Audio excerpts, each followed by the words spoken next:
La Bible en un an, le 19 novembre, le livre d'Esdras, chapitre 3, verset 1 au chapitre 4, verset 23, le livre des psaumes, chapitre 118, verset 1 à 29, le livre des proverbes, chapitre 28, versets 13 et 14, l'évangile de Jean, chapitre 12, versets 27 à 50.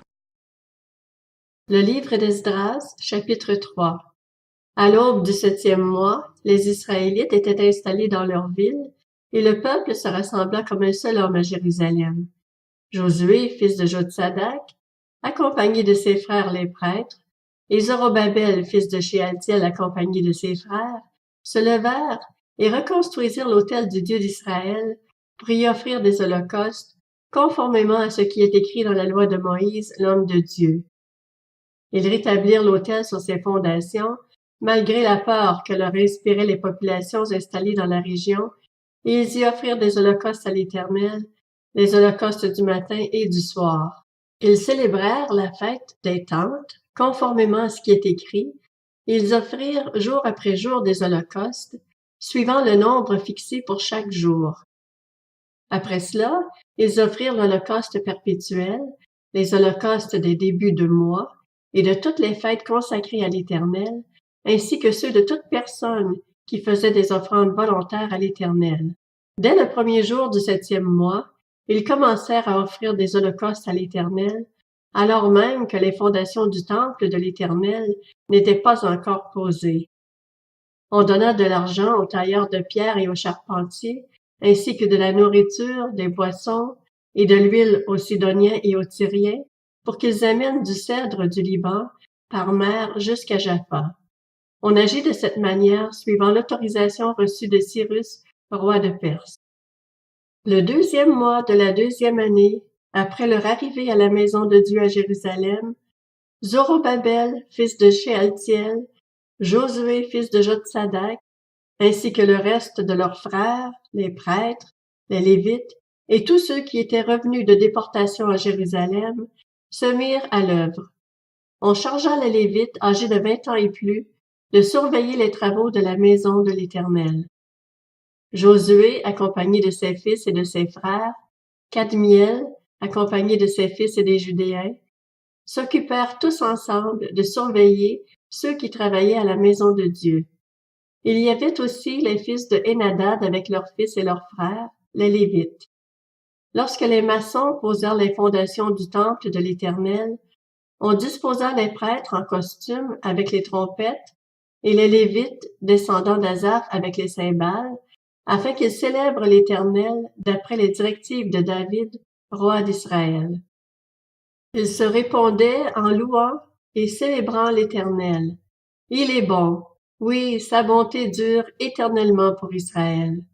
Et tout le peuple poussait de grands cris de joie en louant l'Éternel parce qu'on posait les fondations de la maison de l'Éternel. Cependant, beaucoup parmi les prêtres, les Lévites et les chefs de famille âgés qui avaient vu le premier temple pleuraient tout haut pendant qu'on posait sous leurs yeux les fondations de celui-ci. Comme beaucoup d'autres faisaient éclater leur joie par des cris, on ne pouvait distinguer le bruit des cris de joie de celui des pleurs du peuple. En effet, ils poussaient de grands cris qu'on entendait au loin. Le livre d'Esdras, chapitre 4. Les ennemis de Juda et de Benjamin apprirent que les Juifs issus de l'exil construisaient un temple en l'honneur de l'Éternel, le Dieu d'Israël. Ils vinrent alors trouver Zorobabel et les chefs de famille pour leur dire: « Nous voulons construire avec vous. En effet, nous adorons votre Dieu comme vous, et c'est à lui que nous offrons des sacrifices depuis l'époque où Essar-Hadon, roi d'Assyrie, nous a fait monter ici. » Mais Zorobabel, Josué et le reste des chefs de famille d'Israël leur répondirent: « Ce n'est pas ensemble que nous devons construire une maison pour notre Dieu.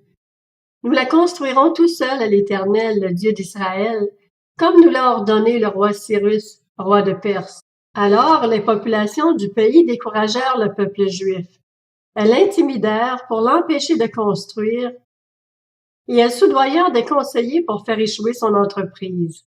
Ces manœuvres durèrent toute la vie de Cyrus, roi de Perse, et jusqu'au règne de Darius sur la Perse. Ainsi, sous le règne d'Assuérus, au début de son règne, ils écrivirent une accusation contre les habitants de Juda et de Jérusalem. À l'époque d'Artaxerxès aussi, Bishlam, Mithrodate, Tabeel et le reste de ses associés écrivirent à Artaxerxès, roi de Perse. La lettre était écrite en caractères araméens et formulée en araméen.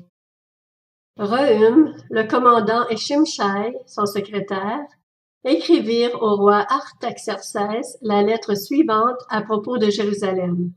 Rehum, le commandant, Shimshai, son secrétaire, et le reste de leurs associés, originaires de Din, d'Arpharsatak, de Tarpel, d'Apharas, d'Érec, de Babylone, de Suse, de Déa et d'Élam, ainsi que les autres peuples que le grand et illustre Osnappar a exilés et installés dans la ville de Samarie et dans le reste de la région située à l'ouest de l'Euphrate, etc.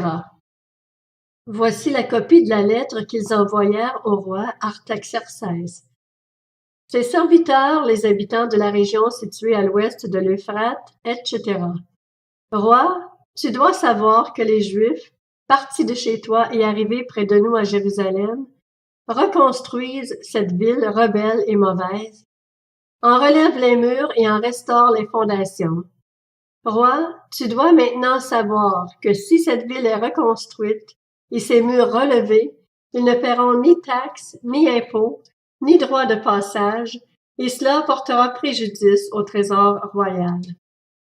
Or, c'est parce que nous sommes étroitement associés au palais et qu'il ne nous paraît pas convenable de voir mépriser le roi que nous t'envoyons ces informations.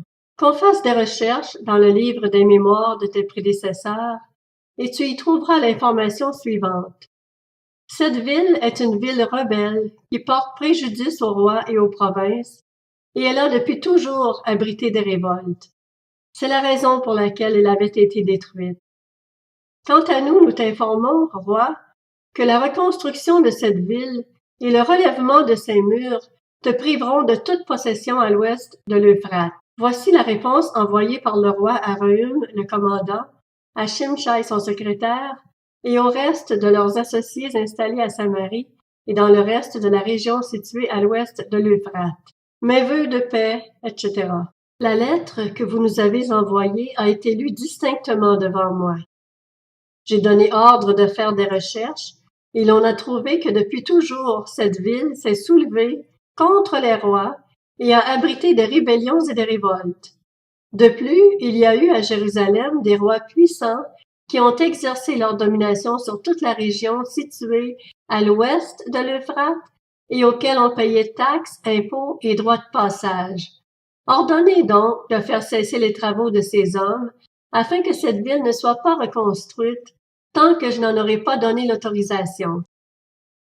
Évitez toute négligence concernant cette affaire afin que le préjudice porté au roi n'augmente pas.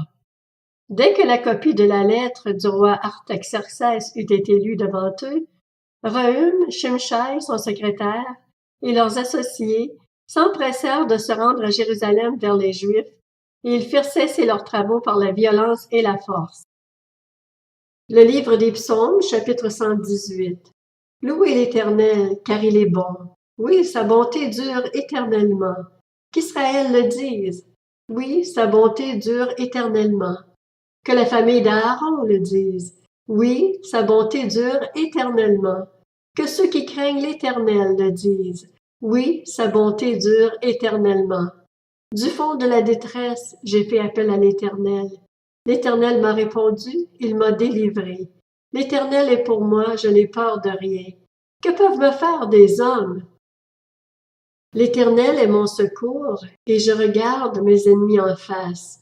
Mieux vaut chercher un refuge en l'Éternel que de mettre votre confiance dans l'homme. Mieux vaut chercher un refuge en l'Éternel que de mettre votre confiance dans les grands. Toutes les nations m'entouraient. Au nom de l'Éternel, je les taille en pièces. Elles m'entouraient, m'encerclaient. Au nom de l'Éternel, je les taille en pièces. Elles m'entouraient comme des abeilles. Elles s'éteignent comme un feu de ronces. Au nom de l'Éternel, je les taille en pièces. Tu me bousculais pour me faire tomber, mais l'Éternel m'a secouru. L'Éternel est ma force et le sujet de mes louanges. C'est lui qui m'a sauvé. Des cris de triomphe et de délivrance s'élèvent dans les tentes des justes. La main droite de l'Éternel agit avec puissance. La main droite de l'Éternel est élevée. La main droite de l'Éternel agit avec puissance. Je ne mourrai pas, je vivrai, et je raconterai ce que l'Éternel a fait. L'Éternel m'a corrigé, mais il ne m'a pas livré à la mort. Ouvrez-moi les portes de la justice, j'entrerai et je louerai l'Éternel. Voici la porte de l'Éternel. C'est par elle que les justes entrent. Je te loue parce que tu m'as répondu, parce que tu m'as sauvé. La pierre qu'ont rejetée ceux qui construisaient est devenue la pierre angulaire. C'est l'œuvre de l'Éternel, et c'est un prodige à nos yeux. Voici le jour que l'Éternel a fait. Qu'il soit pour nous un sujet d'allégresse et de joie. Éternel, accorde donc le salut. Éternel, donne le succès. Béni soit celui qui vient au nom de l'Éternel. Nous vous bénissons de la maison de l'Éternel. L'Éternel est Dieu et il nous éclaire. Attachez la victime de la fête avec des liens aux cornes de l'autel. Tu es mon Dieu et je te louerai. Mon Dieu, je proclamerai ta grandeur. Louez l'Éternel car il est bon. Oui, sa bonté dure éternellement. Le livre des Proverbes, chapitre 28. Celui qui cache ses transgressions ne réussira pas, mais on aura compassion de celui qui les reconnaît et les abandonne. Heureux l'homme qui est constamment sur ses gardes. En revanche, celui qui endurcit son cœur tombera dans le malheur. L'Évangile de Jean, chapitre 12. Maintenant, mon âme est troublée. Et que dirais-je? Père, délivre-moi de cette heure? Mais c'est pour cela que je suis venu jusqu'à cette heure. Père, révèle la gloire de ton nom. Une voix vint alors du ciel. J'ai révélé sa gloire, et je la révélerai encore. La foule qui était là et qui avait entendu disait que c'était le tonnerre. D'autres disaient, un ange lui a parlé. Jésus reprit la parole. Ce n'est pas à cause de moi que cette voix s'est fait entendre, c'est à cause de vous. C'est maintenant qu'a lieu le jugement de ce monde. C'est maintenant que le prince de ce monde va être jeté dehors.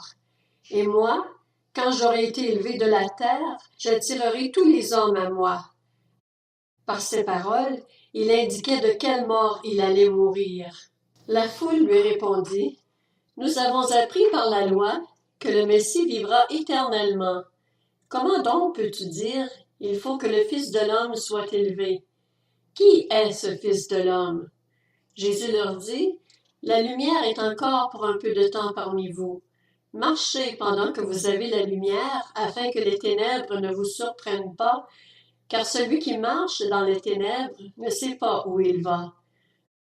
Pendant que vous avez la lumière, croyez en elle afin de devenir des enfants de lumière. » Après avoir dit cela, Jésus s'en alla et se cacha loin d'eux. Malgré tous les signes miraculeux qu'il avait faits devant eux, ils ne croyaient pas en lui. Ainsi s'accomplit la parole annoncée par le prophète Isaïe. « Seigneur, qui a cru à notre prédication? Et à qui le bras du Seigneur a-t-il été révélé? » Isaïe a dit encore pourquoi ils ne pouvaient pas croire. Il a aveuglé leurs yeux, et il a endurci leur cœur pour qu'ils ne voient pas de leurs yeux, qu'ils ne comprennent pas dans leur cœur, qu'ils ne se convertissent pas, et que je ne les guérisse pas. Isaïe dit cela lorsqu'il vit sa gloire et qu'il parla de lui. Cependant, même parmi les chefs, beaucoup crurent en lui. Mais à cause des pharisiens, ils ne le déclaraient pas, de crainte d'être exclus de la synagogue. En effet, ils aimèrent la gloire des hommes plus que la gloire de Dieu. Quant à Jésus, il s'écria, « Celui qui croit en moi ne croit pas seulement en moi, mais en celui qui m'a envoyé, et celui qui me voit, voit celui qui m'a envoyé. Moi, la lumière, je suis venu dans le monde, afin que quiconque croit en moi ne reste pas dans les ténèbres. Si quelqu'un entend mes paroles mais n'y croit pas, ce n'est pas moi qui le juge, car je suis venu non pour juger le monde, mais pour le sauver. Celui qui me rejette et qui n'accepte pas mes paroles a son juge. La parole que j'ai annoncée, c'est elle qui le jugera le dernier jour. En effet, je n'ai pas parlé de ma propre initiative, mais le Père qui m'a envoyé m'a prescrit lui-même ce que je dois dire et annoncer, et je sais que son commandement est la vie éternelle. C'est pourquoi ce que j'annonce, je l'annonce comme le Père me l'a dit.